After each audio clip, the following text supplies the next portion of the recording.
Mr. Speaker, another term after our resounding election success and the public vote of confidence, and with the challenges that lie ahead for us. But we are a strong team, Mr. Speaker, and together we will work as hard as we need to serve and to deliver. Mr. Speaker, as you know, I have an extremely broad portfolio. It would be impossible for me to list all the achievements in this past financial year. I will highlight the most notable matters, and that is not to say that anything that I may not specifically mention is any less important.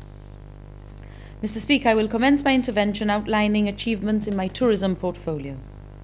Now more than ever, the development of our tourism industry is essential. Since the referendum, we have had a very busy week indeed, reassuring our industry partners that it is business as usual in Gibraltar. Our administration has already presided over a tourist boom in Gibraltar in recent years.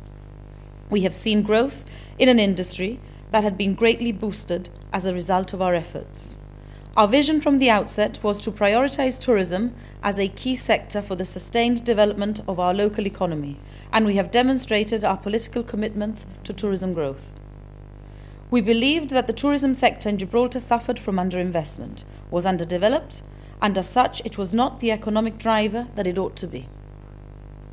My predecessor, Minister Costa, quickly set about to change that in the start of our first term of office. Our government has invested in the massive, untapped potential and taken Gibraltar to new and impressive heights. In our second term, I will continue with the same vision and determination and vigour as I did in the last. We have invested heavily in what we have no doubt is a unique tourist product. We have worked closely with our tourism partners and stakeholders in our community and internationally, and we have transformed ourselves. The Upper Rock is a unique feature we have to offer and is certainly recognised as the jewel in our crown. The Tourist Board's unprecedented investment in its sites in the Upper Rock and the transformation of the nature reserve, led by the Department of the Environment and Climate Change, and of course my colleague Minister Cortés, has been a game changer in upgrading our product. The restoration of the themed country trails and footpaths, and the addition of some innovative attractions. The most impressive is certainly the Windsor Suspension Bridge at Royal Anglian Way, and is breathtaking and a tremendous engineering feat, which we opened just a few weeks ago. And we will shortly be adding a further attraction when we open the glass skywalk viewing platform, which is perched near the rock summit. It will provide striking panoramic vistas of the majestic geography surrounding Gibraltar. And I look forward to the inauguration of that too, Mr. Speaker. The Northern Defences is another important new addition, and we heard the Deputy Chief Minister describe to us on Tuesday this beautiful place of great military significance and heritage value, but which for decades was merely a dumping ground for anything that could be thrown over a wall. Wonderful additions to our visitor attractions, which of course my Tourist Board is already busy marketing. Symbolically, they are enduring symbols of our government's commitment to improve Gibraltar. Our plan for growth has been strategic and has been focused primarily on niche markets such as the weddings and the mice markets. And one of the most successful niche markets is our events-led tourism strategy. We have become adept at organising first-class cultural events that are thoroughly enjoyed by everyone here and which act as a magnet for visitors. On the back of these intense and high-profile occasions, the Gibraltar leisure and hospitality industry has been able to take advantage of the interest generated by the tourists we attract. It has been an important tool in our revitalised tourism strategy, and these instruments help us promote Gibraltar. I work very closely with my friend Minister Linares, and the Tourist Board works closely in turn with the Ministry for Culture, which takes the lead in organising these fantastic events, which the Tourist Board markets. But the Tourist Board is responsible for organising the Gibanco Gibraltar Literary Festival. And while the quality and high standard appears effortless to everyone attending, this is no mean feat to organise, Mr. Speaker. The festival has become one of our flagship events and will enjoy its 4th edition this autumn. It has become firmly established and its popularity continues to increase, as does its status. Testament to its prestige in such a short period of time is that we have been fortunate and are thrilled and honoured that earlier this year, Her Royal Highness the Princess Royal agreed to be patron of the festival. The status, of course, also provides us with fantastic international exposure, which attracts high-level participants and visitors. Our festival attracts a constellation of authors, poets, and renowned speakers. We have already announced over 20 speakers who will be participating in this year's festival, and we are already engaged in intense marketing of the event in Spain and UK. As part of our vigorous marketing campaign of this event, it is interesting to note that last year the festival achieved a radio audience of 2 million in the UK. Commercial radio outlets and 7 BBC radio channels between Scotland and the Channel Islands featured the festival and included extended interviews with a couple of the main speakers. Mr. Speaker, I wish to thank our principal sponsor, Gibanco, and all sponsors, who by doing so make the event viable and contribute to enriching our culture through it. Also, we have upgraded and rebranded our marketing strategy, and this is also contributing to our success. We have an excellent tourist product, Mr. Speaker, and we want to show it off. And we are continually looking for more efficient and effective ways of marketing ourselves. We actively participate in various fora and are continuously looking to establish new partnerships, such as the ITT conference that I attended in Tel Aviv last month. We will be hosting the Med Cruise conference next year, another wonderful platform for promotion. Mr. Speaker, I am delighted to report that we have already seen return on our investments and growth in the sector. Our figures are up year on year, so clearly the improvements that I have outlined have had a positive effect on our visitor numbers. I am pleased to say that the last published statistics show that arrivals at hotels have increased. In fact, we have the highest numbers since 2007. We are achieving our objective, Mr. Speaker, and our transformed tourist product is translating into growth. The most notable growth since we were elected has been in aviation. This sector continues to report very healthy findings in all categories, catering for the needs of both the business and the leisure traveller. Inbound and outgoing air passengers on established routes have increased in the last 12 months. Today, we have more flights to the UK than ever before. Just last Sunday, we saw the arrival of the inaugural EasyJet flight from Manchester. Indeed, Mr. Speaker, when I was at the airport last Sunday, I was delighted to see the departure lounge busier than I have ever seen it.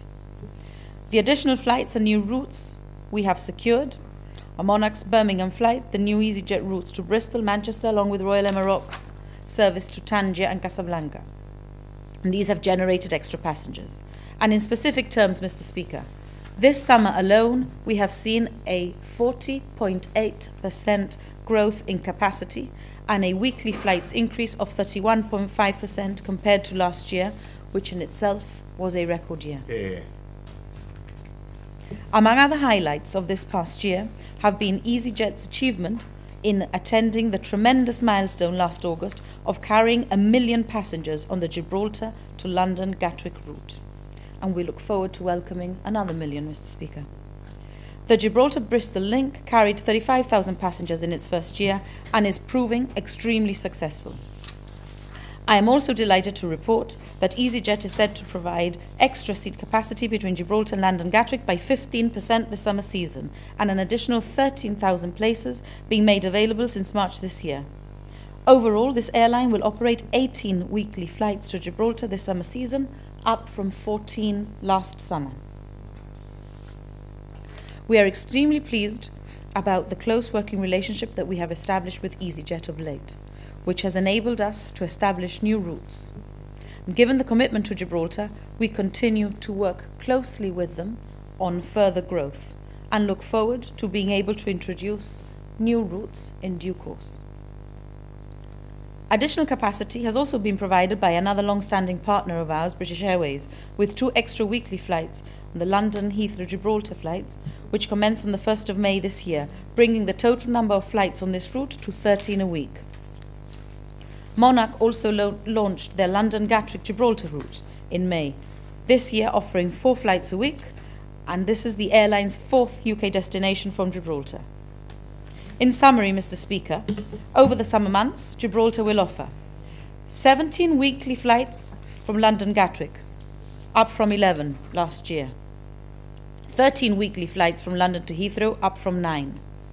5 weekly flights London-Luton, 6 weekly flights from Manchester, up from 4, 4 weekly flights from Birmingham, up from 3, 3 weekly flights from Bristol, 2 weekly flights to Casablanca and Tangier.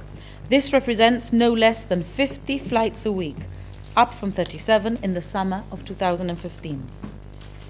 Mr. Speaker, you will be pleased to know that we recorded our busiest summer in 2015, and in the period July to August, we recorded over 45,000 passengers each month.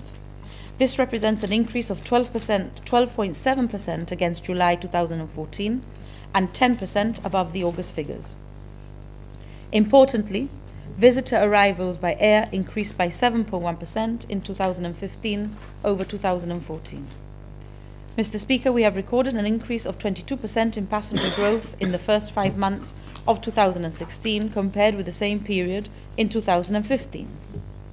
May was already a record month with 49,583 passengers processed, beating even the record number from last August.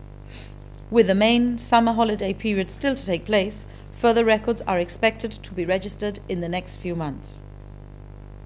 Mr. Speaker, I wish to emphasize at this juncture that the substantial increase in airline activity has come as a result principally due to our ability to generate demand for Gibraltar-bound seats, and on a broader scale on our political foresight in making tourism a priority and our success in developing and massively upgrading our local tourist product. It is not, as the opposition would have you believe, due to the new airport terminal on which they grossly overspent. I take it they agree, Mr. Speaker, because they are nodding. Gibraltar is one of the most diverse ports in the Mediterranean. Any objective observer closely following the development of Gibraltar's cruise industry in recent years would agree that the Rock is experiencing a golden age of cruising. In 2015, we ranked third in terms of countries that experienced an increase in the number of cruise port calls with a growth of 12.7%. Our extraordinary accomplishment on this front is backed by hard evidence as the number of cruise calls, cruise inaugurals and passenger visits continue to grow year after year. We really do have something to offer for all types of customers and visitors in Gibraltar. In 2015, we had 13 cruise inaugurals, 204 cruise visits and 295,922 passenger visits. In 2016, Gibraltar Port is scheduled to receive 225 cruise calls, a 10.3% increase on last year, carrying an estimated 344,415 passengers to the Rock and no less than a record of 18 inaugural cruise calls. Arrivals by sea have this year increased by 14.2%, and that includes yacht arrivals that have increased by 8%. The robust upward trend reflects the healthy state of the industry and consolidates the growth registered in 2015, which was in turn a sizable improvement on 2014's 180 cruise calls. A notable development in 2016 is that Noble Caledonia has chosen Gibraltar as a turnaround port. This, Mr. Speaker, represents a major breakthrough, and there will be two turnarounds this year, one in October and another in November. It must be noted that growth also demonstrates that we can successfully handle some of the largest vessels ever built, including the Royal Caribbean's Ovation of the Seas. This progress demonstrates the confidence that the industry has in Gibraltar, and we look forward to continuing our business partnerships with some of the most prestigious cruise lines in the world. Mr. Speaker, in 2015, visitor numbers to the Upper Rock registered an 8% increase in respect of 2014, reaching a record-breaking figure of 858,508. To end May 2016, visitor numbers to the Upper Rock have increased by 13.64% over last year. April this year is the only month to have shown a decrease, and this we attribute to Easter falling at the end of March, which showed a significant increase in the same month the previous year. Mr. Speaker, it is clear that whether it be arrivals by land, increased air travellers or cruise line passengers, it can be said that the international leisure industry firmly has Gibraltar in its sights.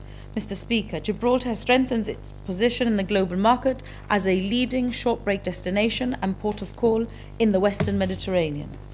And Mr. Speaker, we will continue our determination that this sector grows as an economic driver, and of course we are committed to work tirelessly on this front with our partners and stakeholders to stimulate further growth and expansion. We are determined to ensure that the positive outcomes experienced in the past 12 months continue unabated. We will continue to diversify, and of course, without a shadow of a doubt, the message is clear insofar as tourism, as with every other part of our strong and successful economy, Gibraltar remains open for business. Turning to housing, Mr. Speaker, I am proud to say that this past year has indeed been a landmark year on a number of fronts. In my speech last year, I referred to the affordable housing schemes that we were constructing, and this year, those have become a reality. Earlier in the year, we saw the completion of 2 magnificent affordable housing projects at Beachview Terraces and Monscalpe Mews. The homes are spacious and the standard of construction is indeed very high. Many families have already moved in, and I receive frequent reports of how happy people are with their new homes. Exciting times for many, Mr. Speaker. And Mr. Speaker, the ingenious idea of constructing for co-ownership, thereby making it affordable, and as such so successful and enabling people to get on the property ladder, was developed by the GSLP when we were first in office, and we will continue so as to ensure that the acute demand for housing that we saw snowball in the last 20 years are not repeated. The construction of a further at least 1,500 flats in the next phase of construction of affordable housing at Hassan Cincinnati Terraces and Bob Belisa Mews has already shown incredible interest. This, Mr. Speaker, demonstrates that there is an overwhelming desire to own property. Furthermore, I am just as proud to be part of a government that will deliver purpose-built flats for the elderly, 142 to be precise. The concept of building flats for the elderly is a great one. Such flats are in high demand. We have taken it to the next level in the new developments at Charles Blusson House and Seamaster Lodge by consulting with every single relevant professional and who have been collaborating in the planning and design to achieve the best design of these flats and learning from the mistakes of the existing accommodation for the elderly. These flats incorporate the latest accessibility features: spacious showers, color contrast for the benefit of the visually impaired, non-slip tiles, and individual panic buttons. The design of the building takes account of wheelchair users, includes ramps, automatic doors, and lifts. Regrettably, Mr. Speaker, you will recall that we had to go to considerable expense in alterations to remedy defects preventing accessibility in Albert Riso and Bishop Canilla homes, as well as converting baths to showers so as to make those flats more comfortable for the elderly tenants. Our purpose-built flats will make an incredible improvement to the quality of life of our elderly community and will help them remain at home with dignity, comfortably, safely, and independently for longer. In turn, a considerable number of larger accommodation will be returned to the government's rental housing stock. The first of those, Mr. Speaker, Seamaster Lodge at Monscalpe Mews Estate, has just now been handed over to the government, and we shall embark on the process of allocation to applicants very shortly. So in no time at all, Mr. Speaker, those individuals who have applied for these flats will be hearing from us. All in all, the first phase of construction of flats by our government have given the people of Gibraltar in excess of 1,000 new homes. Needless to say that this will in turn have a considerable impact on the housing waiting lists. In addition, there will also be flats returned to the rental stock by individuals who have purchased or who may be moving into the flats for the elderly.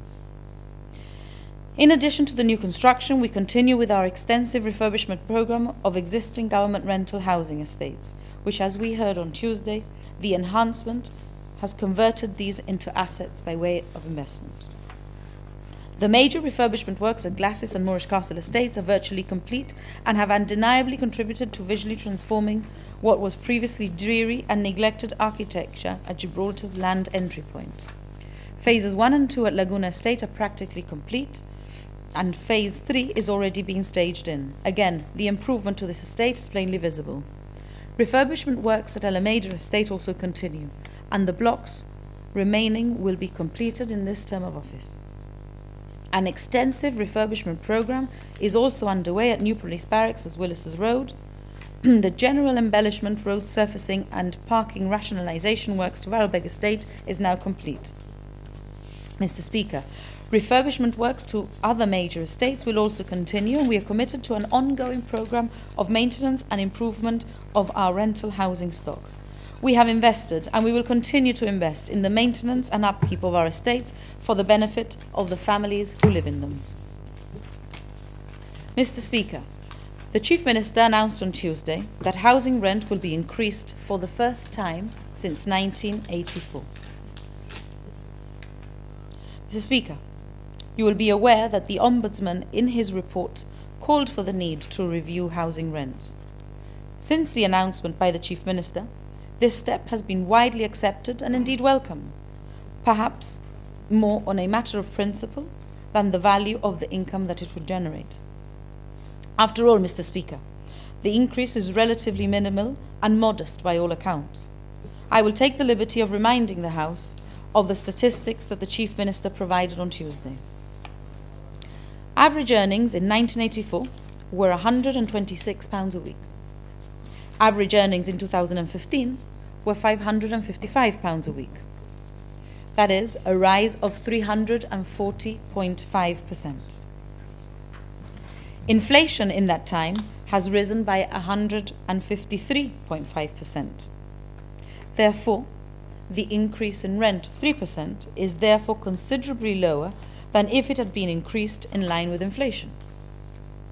I will continue to look at the figures and provide an income statistics versus affordability comparison.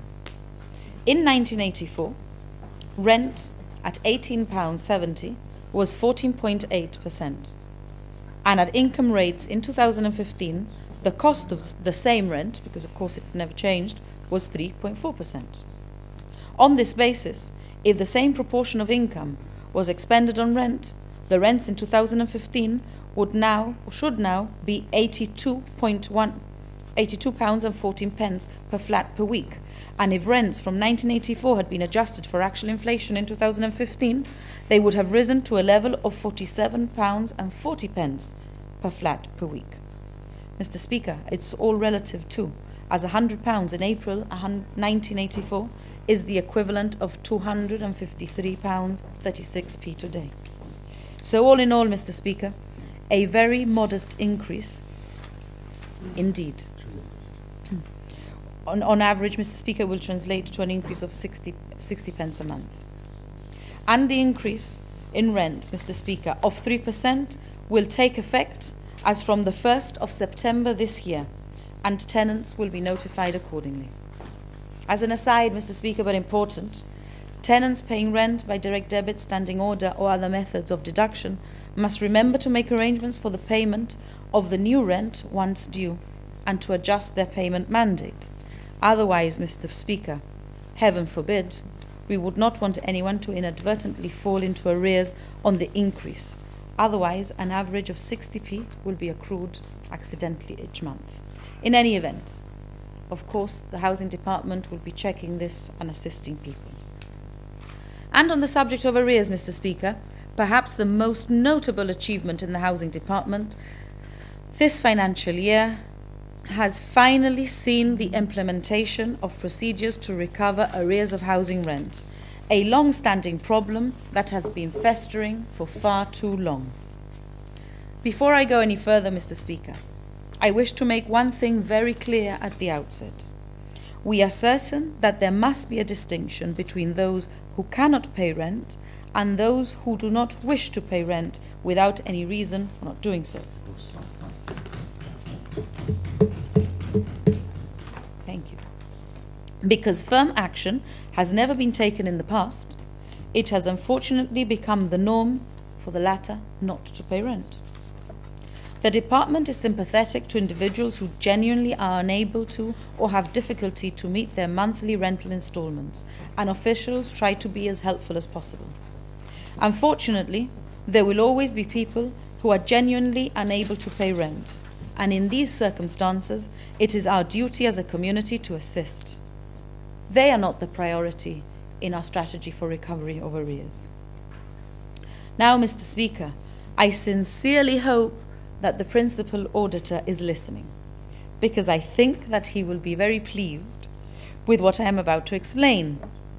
He will also now have to change the template that he has been using in the auditor's report in respect of the housing department for the past, I would say, 15 years. Mr. Speaker, I am proud to announce that the problem with the accrual of rent arrears and failing to collect these is no longer. Upon my appointment as Minister for Housing just over a year and a half ago, I made it my first priority to tackle this issue that had for a long time spiraled out of control and as such suffered from the ostrich syndrome. I make the point at this stage that this is in no way a criticism of my predecessors, my friends, the late Charles Bousson and Minister Paul Varvang. Indeed, I have been fortunate to benefit from their hard work, as they had already set about dealing with the other housing priorities, which were, of course, to lay the foundations for the construction of additional housing and plan the major refurbishment works, the results and benefits of which we have already seen. Mr. Speaker, it is absolutely unconscionable that we find ourselves in this situation in relation to rent arrears. For too long, far too many people have considered the payment of rent as optional, or have seen it as an interest-free loan which they would never be required to repay. They have been allowed to think this and get away with it, as there has been no action taken or even an attempt to recover and no consequences for failure to pay. The collection of arrears, Mr. Speaker, is about people understanding their duties. Paying rent is about taking social and moral responsibility, and therefore, if this is not done, it is right and just that we pursue this debt. Not just because we are contractually entitled to, but it is right that we do so because we have a duty to all other tenants who pay their rent dutifully and on time, and to all who meet their mortgage repayments, and to those taxpayers who are otherwise having to subsidize those who choose not to pay rent. Mr. Speaker, it took me the better part of a year to organize the Housing Department's databases and IT systems so that we could have clear information to formulate a good recovery strategy and then work on the strategy itself so as to have a clear picture on our plan of action in the most efficient and effective way. We were finally able to embark on the recovery strategy and implement it in earnest in January this year, with a new team within the Housing Department dedicated almost exclusively to the recovery of rent arrears. So the majority of the figures that I am about to report are from the progress from that date. Next year, Mr. Speaker, I will be able to more properly report back for the full financial year. More or less at the same time as we started collecting arrears, the government's central arrears unit was formed, and we have also called upon them from time to time for assistance. We have a fluid strategy, Mr. Speaker, and I meet with a dedicated arrears team almost weekly to ensure that we consolidate the process and keep the momentum going. Every week, we review the position and brainstorm as to how we can improve the process further. Given the large number of debtors, we have broken them down into bands depending on the size of the debt and have varying strategies for the recovery of each band. The priority has been to recover from the top 25 debtors and everyone who owed under £1,000, as we wanted to deal with this while the debt was still manageable for them. In most cases, we asked tenants to repay a lump sum and then enter into a repayment agreement for the balance. Importantly, Mr. Speaker, in all cases of arrears where agreements have been signed, repayment is secured by direct debit, standing order, or deduction at source in the case of public servants. We have updated our systems and databases and updated a software system for rent collection.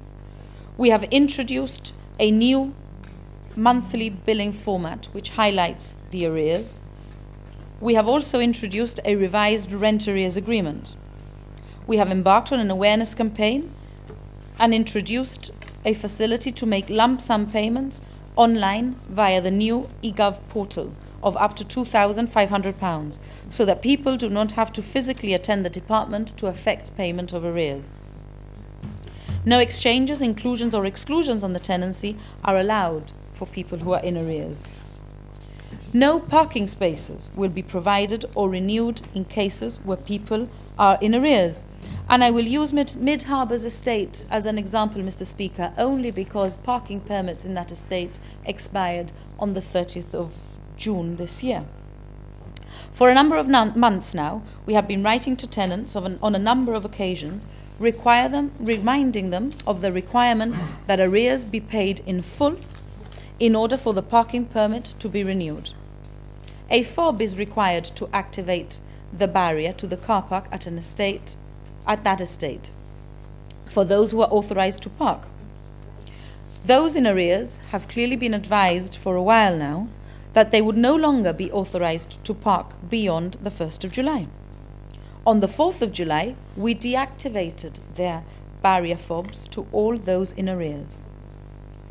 And, Mr. Speaker, on the basis of our strategy to collect rent on arrears, in relation to this estate, which historically has suffered from big arrears problems, the total figure in arrears of which exceeds £500,000, we have collected by way of we have collected in this period £90,411, and that's just in a few months, Mr. Speaker.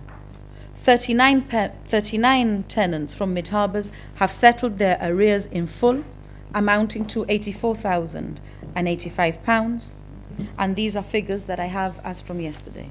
So, Mr. Speaker, that's just by way of example to show that the strategy is working. And these figures, Mr. Speaker, say more about the willingness to pay rent than the ability to pay rent. Because these 39 individuals have all paid what they owed in a lump sum. So, Mr. Speaker, the situation at Mid Harbours is well on its way to being improved. Similarly, Mr. Speaker, we have applied the same strategy and not allocated any sheds or berths in the new small boats marina in cases of arrears. Of those offered berths at the new marina, 32 people were in arrears.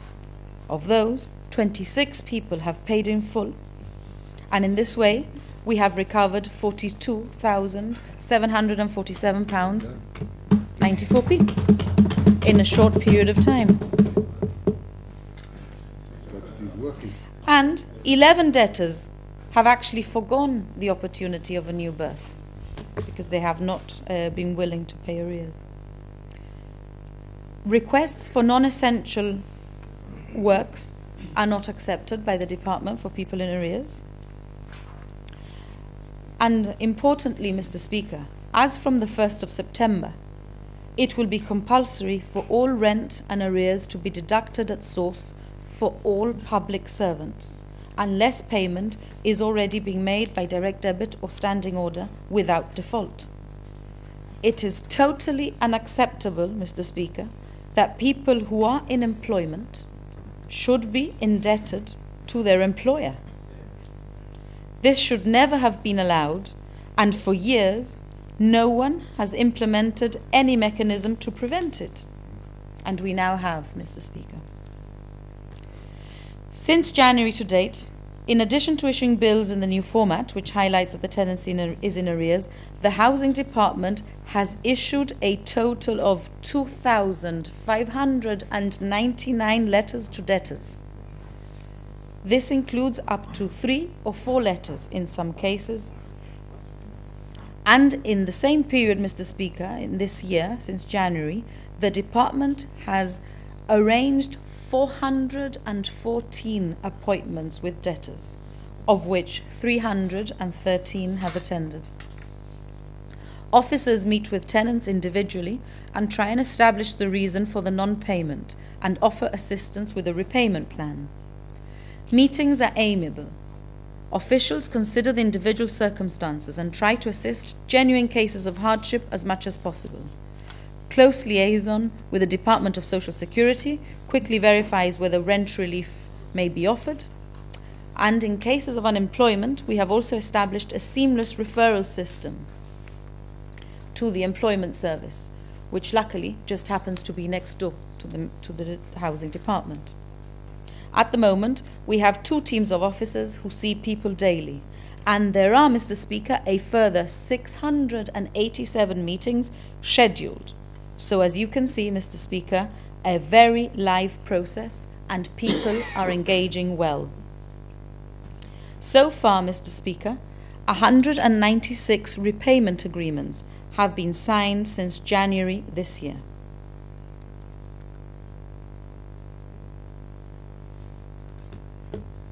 This has secured arrears in the sum of £766,447.99. Payment is mostly secured by deduction at source and standing order. Essentially, so far, we have secured the sum of £21,567 a month in respect of arrears via repayment agreements. And in addition, and I would say more importantly, we have secured the payment of monthly rent going forward in the sum of £16,012.14 every month. Of course, that number will continue to increase as the team continues to see people. And we have introduced a mechanism in the software that immediately advises us upon default in repayment of the arrears agreement, and a letter is issued immediately. The department is now working closely with a number of other government departments to update information on tenants, working together to safeguard arrears by public sector workers, and other mechanisms will be introduced for those who work in the private sector. But first and foremost, Mr. Speaker, while the figures that I have quoted are important, the most important thing is that there is a clear strategy on arrears collection which is being pursued by the Housing Department, is constantly under review with a view to improving. The debt has been allowed to accumulate over a period of 20 years. It is still early days in our strategy, but it is clearly working in a very short period of time. The strategy, Mr. Speaker, is twofold. Of course, we aim to recover the existing debt, but even more importantly, we want to stop it from escalating further. And by introducing the new mechanisms, we are securing the monthly rent going forward. That is, we not only have we reduced the figure of the debt, we have now implemented the new system. Had we not implemented the new system, it would have continued to grow beyond £6 million. And Mr. Speaker, I am delighted to report that since the answer to the last Parliament question on the balance of arrears, i.e. people who owe in excess of 3 months' rent as at the 31st of May, the balance of arrears as at the 30th of June has again reduced to £5,425,830.21. Mr. Speaker, the debt accrued is not something that can be easily resolved overnight. After all, it has taken 20 years for it to reach where it is. And it must be recalled, Mr. Speaker, that when the GSLP left office in 1996, arrears were £655,031. And it was under the GSD's watch that rent arrears passed the 1 million mark and increased steadily and by about 600% by the time that they left office, leaving behind a debt of £4 million by 2011, almost 4 million. While it is a matter of fact that the debt continued to grow on the same trend while we were unable to change the system at the outset, we are now addressing the matter, and I am relieved that the balance of arrears is for the first time in steady decline. An important factor, Mr. Speaker, and I'm sure that those opposite, in particular Mr. Clinton, will be glad to hear, this strategy has been implemented without any additional human resources expense. We have done this by restructuring the department and redeploying people internally. So no additional personnel have been employed, and there has been no need and therefore no expense incurred in overtime. Mr. Speaker, it is still early days, but the important point to note is that there is a plan of action, the plan is in place, and it is working. The most valuable achievement is ensuring that going forward tenants do not continue to default in their arrears. And I am confident, Mr. Speaker, that my report at the end of this financial year will show significant improvement, and I look forward to reporting back to this Parliament a year from now.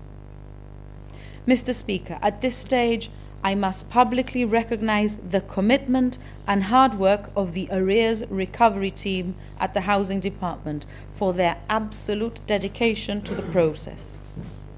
Previously, unfortunately, they had no mandate to do this, despite them wanting to embark on the recovery of arrears as the diligent public servants that they are. This year, they have vigorously pursued the arrears recovery strategy, have seen hundreds of people, and not all meetings are pleasant, Mr. Speaker, as you can imagine.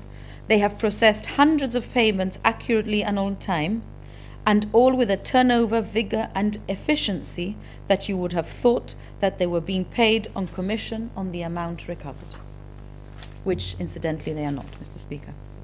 On a final note on housing and a reference to the Ombudsman's report. For the last few years, the Ombudsman has noted a downward trend in housing complaints and inquiries.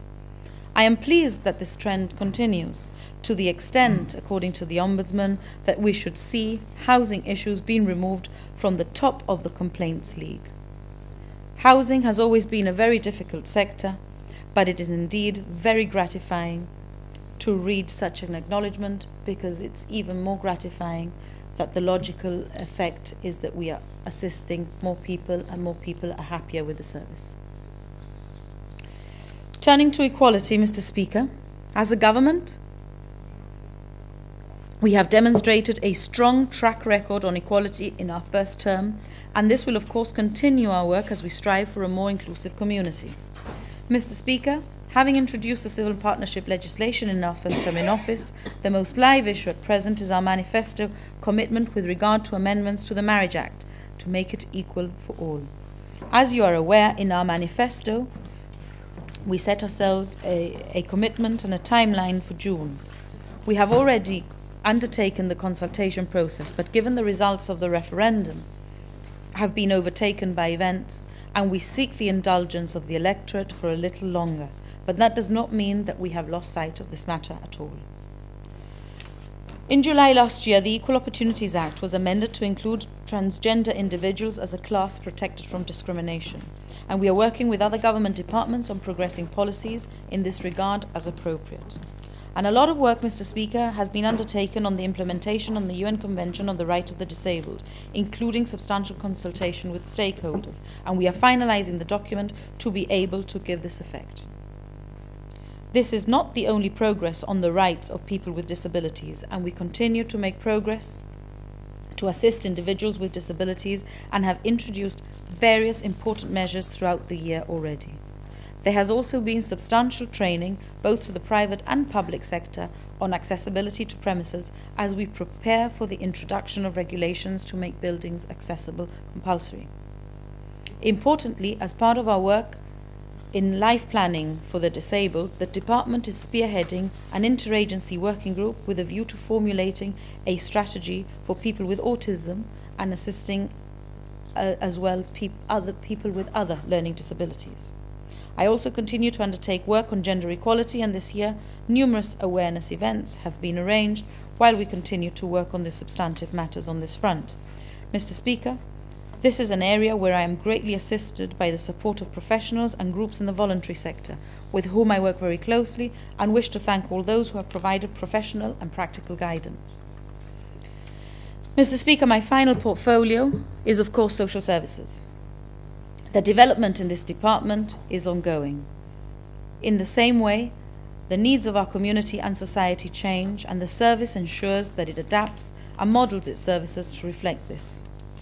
The users of social services encounter in their lives issues which affect many facets and dimensions, and the interagency teams that work to support them have embraced this. I am happy to report that there now seems to be a deeper understanding that social services does not work in isolation from other government departments.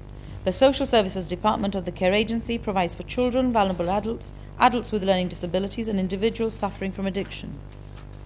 The driving force in children's services is the understanding that children want to grow up within their families and want the opportunity to grow up in a safe, healthy family unit is what social services aspires for every child.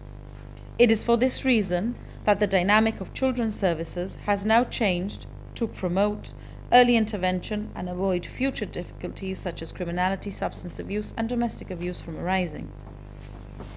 One of the flagship successes, which I'm very proud of in the service this year, has been the adoption and fostering service and its development, and as a way of providing a family life for children who cannot live with their own parents. The Care Agency celebrated its first Fostering and Adoption Awareness Week in October 2015. The success of the campaign has been reflected in the number of children placed with foster parents and family placements in the last few months, as opposed to institutional care. This is a great achievement for children. Training of potential foster and adoptive parents has greatly improved, and it helps individuals cope with the sometimes contentious issue of fostering within a small community. The success of the fostering initiative has had an effect on residential services, which is undergoing a restructure, as the team there work closely with the family placements to ensure their success. The process for leaving care children has also been greatly improved, thereby achieving a better result for children who grow up and leave the residential service, but for whom there continues to be support from social services where necessary to assist them with a transition to adulthood and independence. The team from Adult Services, who assist vulnerable adults aged 18 or over, principally support individuals to live safely and independently in the community. This is generally achieved through a multidisciplinary approach with social workers, carers, and other agencies. This year, the service received a total of 472 referrals for social work assessment and support.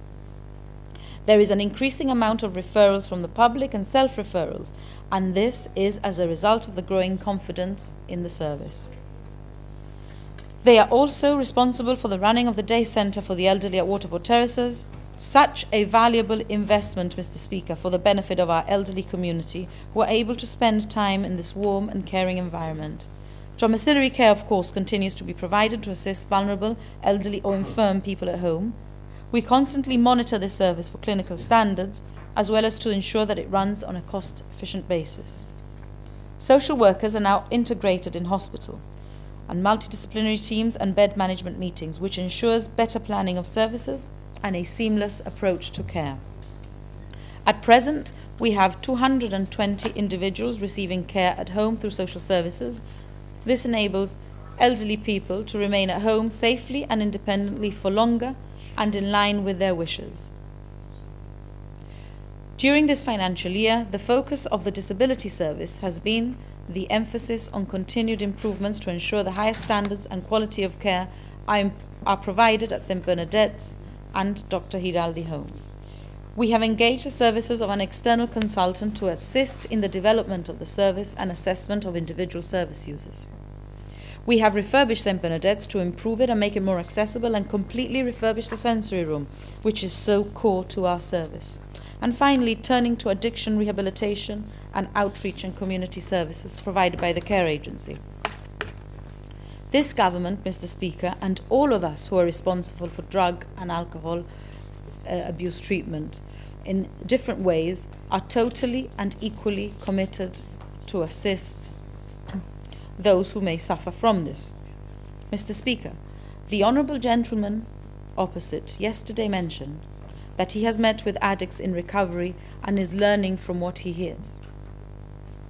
And Mr. Speaker, that is so important, and that is exactly what I have been doing for over 4 years, and Minister Linares as well, who held this portfolio last year, because this is how we have shaped our policies and led the service to where it is.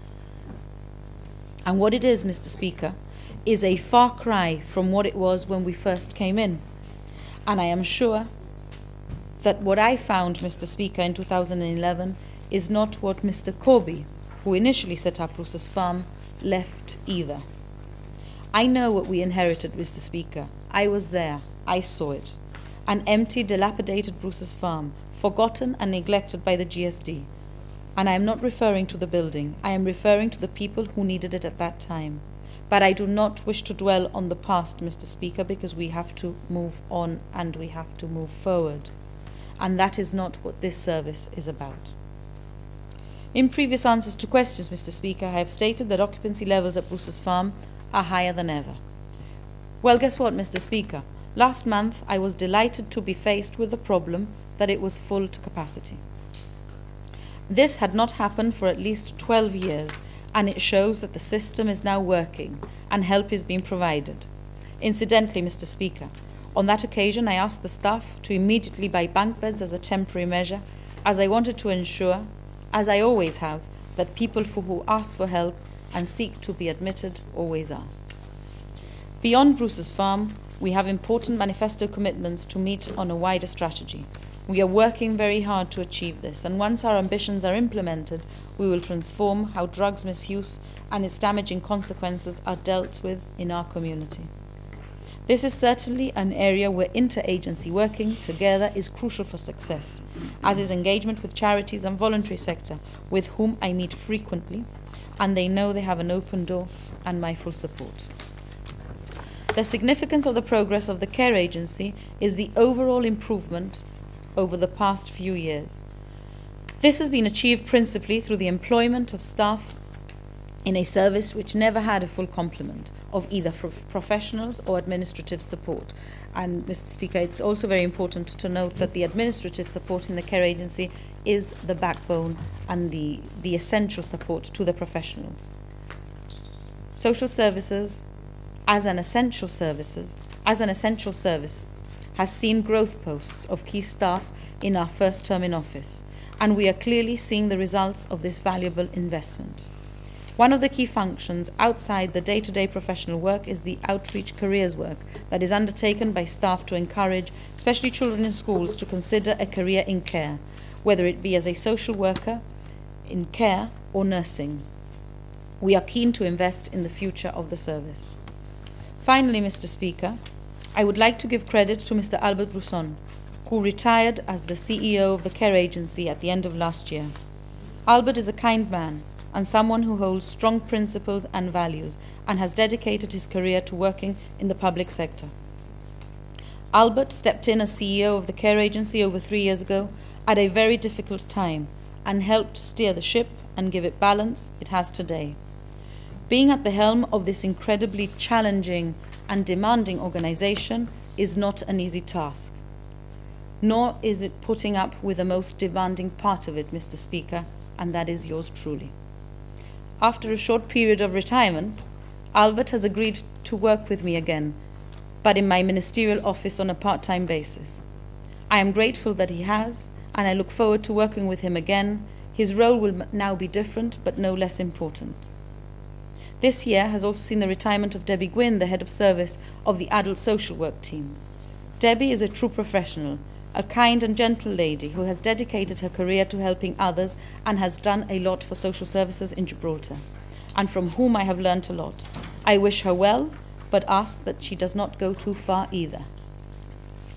It just leaves me to thank everybody who works with me, Mr. Speaker, either on a daily basis or in my departments, or the departments that I call upon for support from time to time. I have numerous departments that I am responsible for, Mr. Speaker, and I work closely with senior management and officials to progress each service for the benefit of those relying on it, so I could not make progress without their support. My portfolio is vast, varied, and very demanding, with very real and live issues, and of late also requires a lot of travel. So, Mr. Speaker, my team, particularly those in my immediate ministerial office, while a very small team, are very hardworking and dedicated and help me keep everything together. They provide me with day-to-day support and also coordinate with all the departments and sectors that I am responsible for. Together, Mr. Speaker, we will all continue to work hard in order to deliver what we have committed to in our manifesto. Thank you.